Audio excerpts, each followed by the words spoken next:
जय हिंद साथियों, आज के इस क्लास में आप सभी का बहुत बहुत स्वागत है। तो साथियों, बिहार पुलिस सिपाही की नई भर्ती 2025 के लिए आज हम लोग इस किरण पब्लिकेशन के बुक से सेट नंबर 28 का डिस्कशन करेंगे।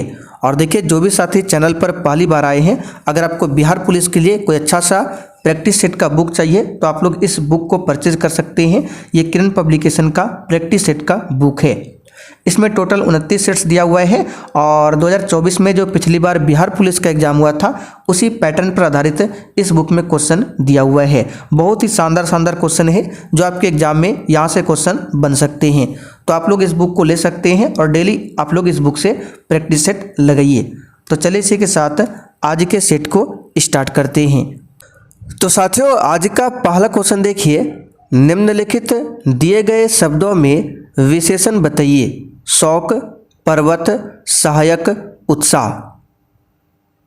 चलिए क्वेश्चन नंबर 1 के लिए आप लोग आंसर बताइए और प्रत्येक स्टूडेंट को नीचे लाइव चैट में या फिर कमेंट बॉक्स में अपना अपना आंसर जरूर करना है। तो इन चारों ऑप्शन में से कौन सा विशेषण है आपको बताना है। देखिए, शौक की बात करें, इसका विशेषण क्या होता है? शौकीन। ठीक है, शौक का अगर विशेषण बनाएंगे तो क्या होगा? शौकीन। तो ये तो विशेषण है नहीं। शौक का विशेषण क्या होता है? शौकीन। पर्वत की बात करें तो ये भी विशेषण नहीं है, क्योंकि पर्वत का विशेषण क्या होता है? पर्वतीय। क्या होता है? पर्वतीय। उत्साह की बात करें तो इसका विशेषण क्या होगा? उत्साही। ठीक है, उत्साही। तो ये सब विशेषण है, शौकीन, पर्वतीय, उत्साही, ना कि उत्साह, पर्वत, शौक। बचा आपका सी ऑप्शन, ये आपका विशेषण है। सहायक जो बना हुआ है किससे बना है? सहायता। ठीक है, सहायता का विशेषण क्या बनता है? सहायक। तो सी ऑप्शन जो है ये एक विशेषण है। दूसरा क्वेश्चन देखिए, शुद्ध वर्तनी का चयन करें। चलिए सभी ऑप्शन को ध्यान से देखिए। यहाँ पर आपको बताना है कौन से ऑप्शन में जो सक्षम है वो शुद्ध लिखा गया है। तो यहाँ पर इस क्वेश्चन का आंसर हो जाएगा तीसरा ऑप्शन, सी ऑप्शन। ठीक है, इस प्रकार से सक्षम लिखा जाता है। अगला क्वेश्चन देखिए, सही पर्यायवाची शब्द चुनिए। रमा का आपको पर्यायवाची बताना है, क्या होगा? तो यहाँ पर इस क्वेश्चन का आंसर हो जाएगा इंदिरा। ये रमा का पर्यायवाची है। अगला क्वेश्चन देखिए, विलोम शब्द चुनिए। यहाँ पर आपको अर्जन का विलोम शब्द बताना है। तो अर्जन का मतलब क्या होता है? प्राप्त करना, अपनाना। इसका उल्टा क्या होगा? त्याग करना। तो यहाँ पर देखिए डी ऑप्शन में दिया हुआ है त्याग। चलिए अगला क्वेश्चन, अग्नि किस वर्ग का शब्द है? सिंपल सा क्वेश्चन है। अग्नि जो होता है ये संस्कृत का शब्द है और हम लोग हिंदी में क्या बोलते हैं? इसको बोलते हैं आग। तो आग जो है ये आपका तद्भव है, जबकि अग्नि क्या है? तत्सम है। तो यहाँ पर बी ऑप्शन आपका सही जवाब है, तत्सम। बाकी तत्सम तद्भव के बारे में डिटेल्स में आपको बता चुके हैं। अगला क्वेश्चन देखिए, महात्मा गांधी की विश्व में सबसे लंबी मूर्ति कहाँ पर स्थित है?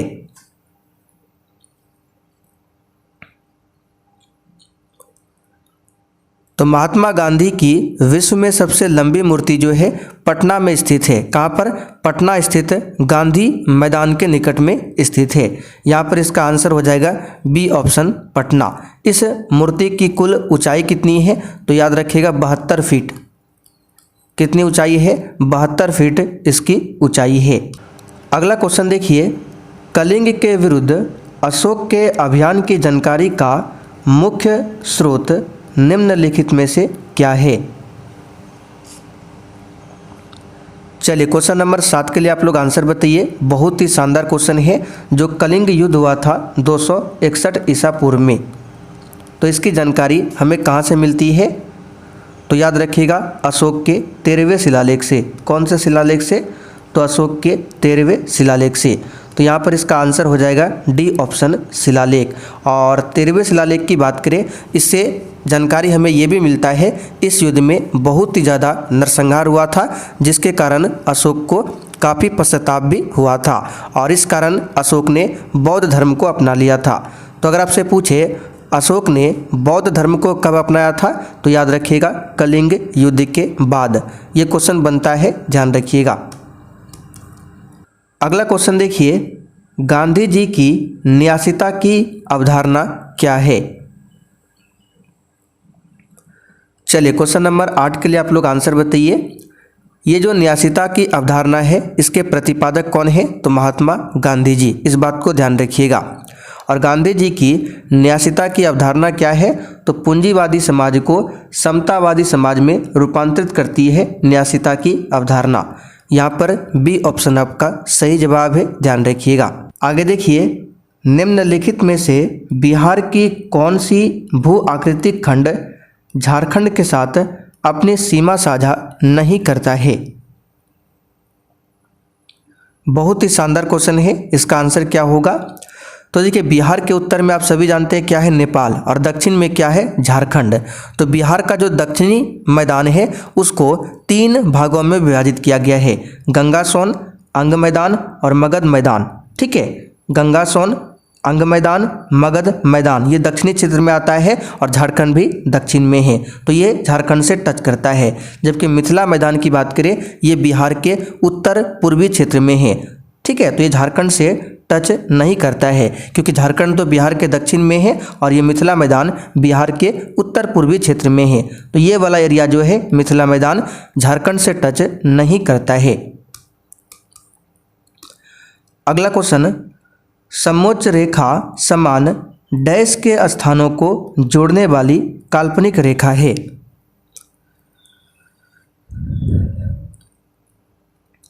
तो यहां पर क्वेश्चन नंबर 10 के लिए आंसर क्या होगा? तो देखिए, समोच्च रेखा जो होता है समान ऊंचाई वाले स्थानों को जोड़ती है। ठीक है, समान ऊंचाई वाले स्थानों को जोड़ती है। तो समोच्च रेखा जो है समान उच्चता के यानी कि ऊंचाई के स्थलों को जोड़ने वाली काल्पनिक रेखा है। यहाँ पर सी ऑप्शन आपका सही है। अगला क्वेश्चन, राष्ट्रीय हरित अधिकरण का अध्यक्ष कौन है? तो यहाँ पर देखिए, बुक में इसका ऑप्शन गलत दिया हुआ है। अभी वर्तमान की बात करें तो राष्ट्रीय हरित प्राधिकरण का अध्यक्ष कौन है? तो याद रखिएगा न्यायाधीश प्रकाश श्रीवास्तव। कौन है? न्यायमूर्ति प्रकाश श्रीवास्तव। तो ऑप्शन में नहीं दिया है, आप लोग लिख लीजिए। वर्तमान में राष्ट्रीय हरित अधिकरण के अध्यक्ष कौन है? न्यायमूर्ति प्रकाश श्रीवास्तव। ठीक है, ऑप्शन में गलत है। भारत का वह कौन सा प्रथम राज्य है जिसने खाद्य सुरक्षा अधिनियम बनाया था? तो ये क्वेश्चन पहले भी करा चुके हैं, आंसर है छत्तीसगढ़। भारतीय संविधान के किस अनुच्छेद में सरकारी रोजगार में नागरिकों के लिए समान अवसरों का प्रावधान है? चलिए बताइए, क्वेश्चन 13 के लिए आंसर। भारतीय संविधान के किस अनुच्छेद में सरकारी रोजगार में नागरिकों के लिए समान अवसरों की प्रावधान है? तो इसका सही जवाब है अनुच्छेद 16। ठीक है, भारतीय संविधान का जो आर्टिकल 16 है सार्वजनिक रोजगार के संबंध में अवसर की समानता की गारंटी देता है। तो यहाँ पर बी ऑप्शन आपका सही है। बलुई पत्थर किस में रूपांतरित हो जाता है? तो साथियों, बलुई पत्थर जो है क्वार्ट्ज में रूपांतरित हो जाता है। यहाँ पर सी ऑप्शन आपका सही है। व्यवसाय पर कर की वसूली किसके द्वारा की जा सकती है? चलिए बताइए, इसका आंसर क्या होगा? व्यवसाय पर टैक्स की वसूली किसके द्वारा की जा सकती है? तो याद रखिए केवल राज्य सरकार के द्वारा। अच्छा, केंद्र सरकार के कौन कौन से कर है? तो आयकर, ठीक है, आयकर हो गया। दूसरा आपका सीमा शुल्क, आयकर, सीमा शुल्क, केंद्रीय उत्पाद शुल्क, बिक्री कर, सेवा कर, ये सभी क्या है? केंद्र सरकार के टैक्स है। जबकि व्यवसाय पर जो टैक्स लगता है वो केवल राज्य सरकार द्वारा लगाई जा सकती है। तो यहाँ पर हमारा आंसर क्या हो जाएगा? A option. निम्नलिखित में से क्या लोकतांत्रिक स्थिति के प्रतिकूल है? अनुकूल नहीं पूछा जा रहा है, प्रतिकूल। तो बताइए लोकतांत्रिक स्थिति में क्या नहीं आएगा? गणतंत्र होगा, समाजवाद भी होगा, राजतंत्र भी होगा, लेकिन तानाशाही लोकतंत्र में नहीं आता है। ये लोकतांत्रिक स्थिति के प्रतिकूल है। यहाँ पर ए ऑप्शन आपका सही है। अगला क्वेश्चन देखिए, चीन में बॉक्सर विद्रोह कब हुआ था?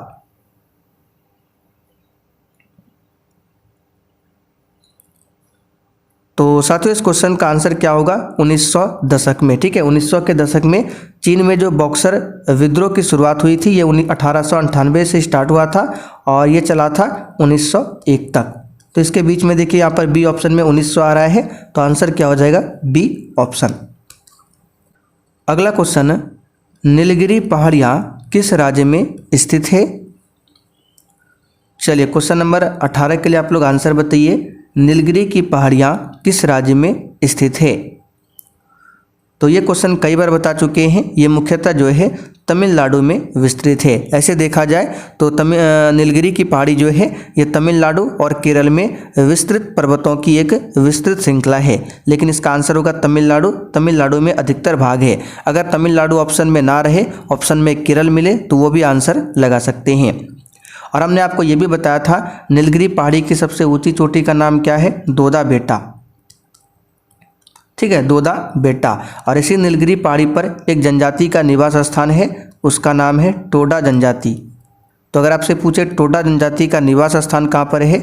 नीलगिरी पहाड़ी पर। नीलगिरी पहाड़ी को पहाड़ियों की रानी भी बोला जाता है। तो अगर आपसे पूछे पहाड़ियों की रानी किसे कहते हैं, तो नीलगिरी पहाड़ी को। बंद अर्थव्यवस्था का क्या अर्थ है? तो इसका सही जवाब है ऐसा देश जिसमें कोई आयात एवं निर्यात ना हो, ये क्या होता है? बंद अर्थव्यवस्था होता है। ठीक है, आगे देखिए, गांधार कला किसके अधीन फली फूली? तो गांधार कला जो है प्रसिद्ध प्राचीन भारतीय कला है जो कुषाण वंश के काल में सबसे अधिक फली फूली थी। तो यहाँ पर इसका आंसर होगा कुषाण काल में। ठीक है, और कुषाण काल में किसके शासन काल में? तो याद रखिएगा कुषाण शासक कनिष्क के शासन काल में। कनिष्क के शासन काल में गांधार कला का विकास जो है बड़ी तेजी से हुआ था। तो आंसर हो जाएगा कुषाण काल। जहाँ कोई कानून नहीं होता वहाँ कोई स्वतंत्रता नहीं होती, यह किसने कहा? आपके एग्जाम के लिए वेरी वेरी इंपॉर्टेंट क्वेश्चन है, इस पर आप सभी स्टार मार्क कर लीजिए। जहाँ कोई कानून नहीं होता वहाँ कोई स्वतंत्रता नहीं होती, यह किसने कहा था? यह कहा था जॉन लॉक ने। डी ऑप्शन यहाँ पर सही है। अगला क्वेश्चन, भारत के मुख्य न्यायमूर्ति के बारे में निम्नलिखित में से कौन सा कथन सही नहीं है? बताइए।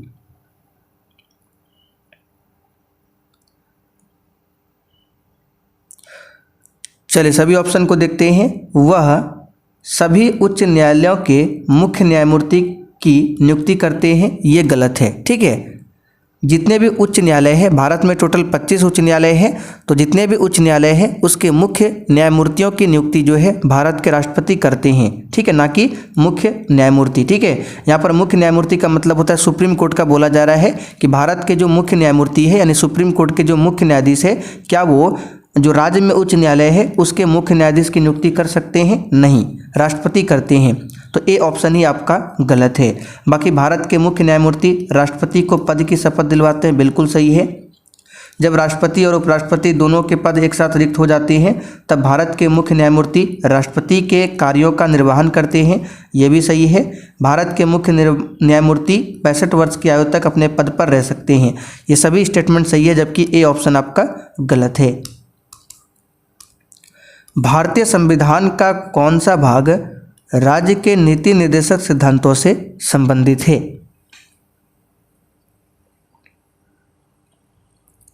तो सिंपल सा क्वेश्चन है, यह है भाग 4। अनुच्छेद की बात करें 36 से लेकर 51 हो जाएगा। ठीक है, और किस देश के संविधान से इसे लिया गया है? तो आयरलैंड देश के संविधान से लिया गया है।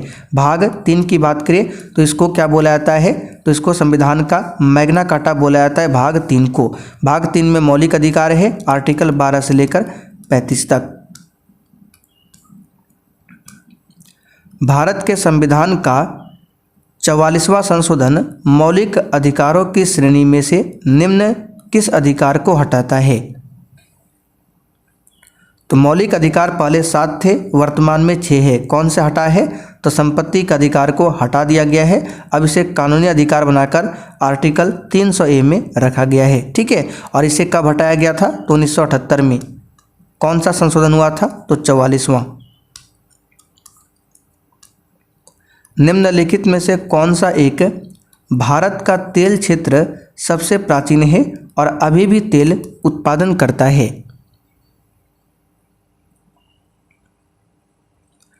तो सबसे पुराना तेल कुआं जो है डिगबोई में है, और डिगबोई कहाँ पड़ता है? असम में।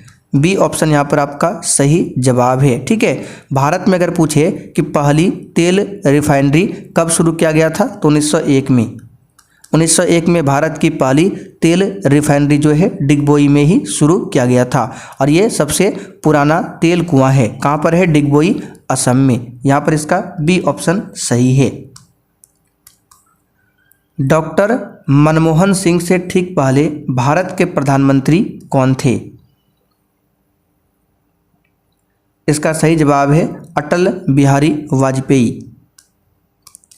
अगला क्वेश्चन, उच्चतम न्यायालय किस अधिनियम के अंतर्गत गठित किया गया? उच्चतम न्यायालय यानी सुप्रीम कोर्ट, इसका गठन किस एक्ट के अंतर्गत हुआ था? तो याद कीजिए, हमने बताया था रेगुलेटिंग एक्ट 1773। तो रेगुलेटिंग एक्ट 1773 के तहत 1774 में कलकत्ता में एक सुप्रीम कोर्ट की स्थापना किया गया था, और उस उच्चतम न्यायालय के न्यायाधीश कौन बने थे? तो सर एलिजा इम्फे। याद रखिएगा, सर एलिजा इम्फे सुप्रीम कोर्ट के मुख्य न्यायाधीश बने थे। राज्यसभा का पदेन अध्यक्ष कौन होता है? काफ़ी बार बता चुके हैं, उपराष्ट्रपति। अच्छा, उपराष्ट्रपति को अगर हटाना है तो इसके लिए क्या होता है? तो उपराष्ट्रपति को हटाने के लिए एक प्रस्ताव लाया जाता है। कहाँ पर? राज्यसभा में। अगर उपराष्ट्रपति को हटाना है तो वो प्रस्ताव लोकसभा में नहीं, राज्यसभा में लाया जाता है, क्योंकि उपराष्ट्रपति जो है राज्यसभा का पदेन अध्यक्ष होता है। तो उस जो प्रस्ताव लाया जाता है राज्यसभा में, वो प्रस्ताव पास होना पड़ता है। कितने बहुमत से? तो राज्यसभा में जितने भी सदस्य होंगे उसके 2/3 बहुमत से अगर वो प्रस्ताव पारित हो जाता है, पास हो जाता है, उसके बाद वो प्रस्ताव राष्ट्रपति के पास जाता है, और फाइनल हस्ताक्षर के बाद उपराष्ट्रपति को पद से हटाया जा सकता है। ठीक है, तो यहाँ पर बी ऑप्शन आपका सही जवाब है, उपराष्ट्रपति। उपराष्ट्रपति पद के बारे में आर्टिकल 63 में बताया गया है। उपराष्ट्रपति पद को अमेरिका देश के संविधान से लिया गया है। एनसीईआरटी का अर्थ क्या है? बताइए, एनसीईआरटी का फुल फॉर्म क्या है? तो national council of educational research and training. इसको याद रखिएगा, एग्जाम में फुल फॉर्म पूछा जाता है। National council of educational research and training, ये एनसीईआरटी का फुल फॉर्म है। अगला क्वेश्चन, जहांगीर का समकालीन वह इतिहासकार जिसने बिहार के पटना में अपने प्रसिद्ध ग्रंथ दाबिस्ताने मजाहिब की रचना की? बताइए, वह इतिहासकार कौन था? आंसर है मोहसिन फानी। एक बार बता चुके हैं पहले भी, ये दोबारा रिपीट हो रहा है क्वेश्चन, मोहसिन फानी। ठीक है, विष्णुपद मंदिर कहाँ पर स्थित है? वेरी इंपॉर्टेंट है आपके एग्जाम के लिए, इसको अभी याद कर लीजिए। विष्णुपद मंदिर किस राज्य में है? तो बिहार में है। बिहार में कहाँ पर? तो गया में। ठीक है, विष्णुपद मंदिर जो है गया में स्थित है, और इसका निर्माण जो है, इस मंदिर का निर्माण रानी अहिल्याबाई ने 1787 में करवाया था। भारतीय अंतरिक्ष अनुसंधान संगठन इसरो कहाँ पर है? इसरो का full form Indian space research organisation, Hindi में भारतीय अंतरिक्ष अनुसंधान संगठन। इसकी स्थापना 15 अगस्त कब होती है? 15 अगस्त 1969 को। तो यहाँ पर इस क्वेश्चन का आंसर क्या होगा, ये कहाँ पर है, बेंगलुरु, कर्नाटक की राजधानी बेंगलुरु। डीआरडीओ का मुख्यालय कहाँ पर है, आप लोग कमेंट करके बताइए। तो बिहार में वाल्मीकि नगर बिहार के उत्तर पश्चिमी कोने पर स्थित यह प्रसिद्ध स्थान है, क्यों? इसका सही जवाब क्या होगा, यहाँ पर गंडक नदी पर एक बांध बनाया गया है, इसलिए वाल्मीकि नगर प्रसिद्ध है। बी ऑप्शन आपका सही जवाब है। वाल्मीकि नगर जो है बिहार के कहाँ पर है, उत्तर पश्चिमी कोने पर स्थित एक प्रसिद्ध स्थान है और यहाँ गंडक नदी पर एक बांध बनाया गया है। ठीक है, और वाल्मीकि नगर की बात करें तो किस जिला में है, तो ये पश्चिमी चंपारण जिला में स्थित है वाल्मीकि नगर। बिहार के कुछ गर्म जल स्रोत के जल से स्नान करने पर अनेक त्वचा रोग ठीक हो जाते हैं, क्योंकि इसमें मिला होता है। और साथियों, जिन्हें भी क्लास का नोट चाहिए, बिहार पुलिस का क्वेश्चन बैंक चाहिए, ठीक है, वन लाइनर जीके चाहिए, कुछ भी चाहिए, तो ये हमारा व्हाट्सअप नंबर है 9631887058। इस पर मैसेज करके जानकारी प्राप्त कर सकते हैं। तो यहाँ पर इस क्वेश्चन का आंसर क्या होगा, सबसे पहले बिहार के प्रमुख जल कुंड की बात करें तो लिख लीजिए सूर्य कुंड। सूर्य कुंड ये कहाँ पर है, तो ये राजगीर की पहाड़ी। ठीक है, दूसरा है सीता कुंड जो कि मुंगेर में पड़ता है। तो गर्म जल स्रोत के जल में स्नान करने पर अनेक त्वचा रोग ठीक हो जाते हैं, क्योंकि उसमें गंधक व खनिज लवण होता है। तो यहाँ पर इसका आंसर होगा गंधक व खनिज लवण। बिहार में प्रथम रेल मार्ग का निर्माण कब हुआ था? एक भी क्वेश्चन को छोड़ना नहीं है। और साथियों, सेशन के लास्ट में आप सभी को कमेंट करके अपना अपना स्कोर बताना है, आपने कितने क्वेश्चन सही किए हैं। तो बिहार में प्रथम रेल मार्ग का निर्माण 1860-62 में किया गया था। ये ऑप्शन आपका सही जवाब है। किसके काल में? ईस्ट इंडिया कंपनी के काल में। और ये रेल लाइन जो है कलकत्ता से मुगल सराय तक बिछाई गई थी। बिहार राज्य में लीची अनुसंधान केंद्र की स्थापना की गई, कहाँ पर? इसका सही जवाब है मुसहरी, मुजफ्फरपुर में। ए ऑप्शन यहाँ पर आपका सही है। बिहार की किसी भी आंचलिक भाषा में निर्मित पहली फिल्म कौन सी थी? सिंपल सा क्वेश्चन है। हे गंगा मैया तो है पियरी चढ़ेबो, ये जो है बिहार की किसी भी आंचलिक भाषा में निर्मित पहली फिल्म थी। पक्के बाघ अभयारण्य निम्नलिखित में से किस राज्य में स्थित है? देखिए, पक्के बाघ अभयारण्य को और क्या बोला जाता है? पखुई बाघ अभयारण्य। ठीक है, पक्के टाइगर रिजर्व बोले या पखुई टाइगर रिजर्व एक ही है। और ये कहाँ पर है? तो ये आपका अरुणाचल प्रदेश में स्थित है। निम्नलिखित में से कौन सा शिक्षा आयोग 1882 में नियुक्त किया गया था? तो 1882 में कौन सा शिक्षा आयोग नियुक्त किया गया था? तो हंटर आयोग। ठीक है, इसकी अध्यक्षता किया था विलियम हंटर ने। ठीक है, किसने? विलियम हंटर ने। ए ऑप्शन यहाँ पर आपका सही है। आज का आखिरी क्वेश्चन, निम्नलिखित में से कौन सी गोदावरी नदी की एक सहायक नदी है? चलिए बताइए। इसका आंसर है पेनगंगा। ठीक है, पेनगंगा हो गया, वर्धा हो गया। ठीक, पेनगंगा, वर्धा और प्राणहिता गोदावरी नदी की सहायक नदियां हैं। पेनगंगा, वर्धा, प्राणहिता गोदावरी की सहायक नदियां हैं। गोदावरी नदी कहाँ से निकलती है? तो महाराष्ट्र में नासिक से। ठीक है, महाराष्ट्र में नासिक से निकलती है गोदावरी नदी। अगर आपसे पूछे कावेरी नदी कहाँ से निकलती है, तो कर्नाटक से निकलती है ब्रह्मगिरी की पहाड़ी से। और गोदावरी महाराष्ट्र में नासिक में निकलती है गोदावरी नदी। ये सब क्वेश्चन ध्यान रखिएगा। अच्छा, गोदावरी नदी की कुल लंबाई कितनी है, आप लोग कमेंट करके बता सकते हैं। तो चलिए, आज का सेट आपका यहीं पर कंप्लीट होता है।